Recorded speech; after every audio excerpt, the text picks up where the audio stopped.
गिलगित में broad peak चोटी पर बर्फानी तोदे की जद में आकर 10 कोहे पैमा लापता हो गए। एल्पाइन क्लब ऑफ पाकिस्तान के मुताबिक कोहे पैमा 8,047 मीटर बुलंद चोटी सर करने निकले थे। लापता कोहे पैमाओं में 5 का ताल्लुक नेपाल और 2 का गिलगित बल्तिस्तान से है।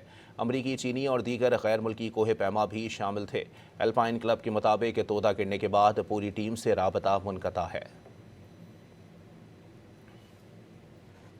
गिलगित में ब्रॉड पीक चोटी पर बर्फानी तोदे की जद में आकर 10 कोहे पैमा लापता हो गए। एल्पाइन क्लब ऑफ पाकिस्तान के मुताबिक कोहे पैमा 8,047 मीटर बुलंद चोटी सर करने निकले थे। लापता कोहे पैमाओं में 5 का ताल्लुक नेपाल और 2 का गिलगित बल्तिस्तान से है। अमरीकी, चीनी और दीगर गैर मुल्की कोहे पैमा भी शामिल थे। एल्पाइन क्लब के मुताबिक तोदा गिरने के बाद पूरी टीम से राबता मुनक़ता है।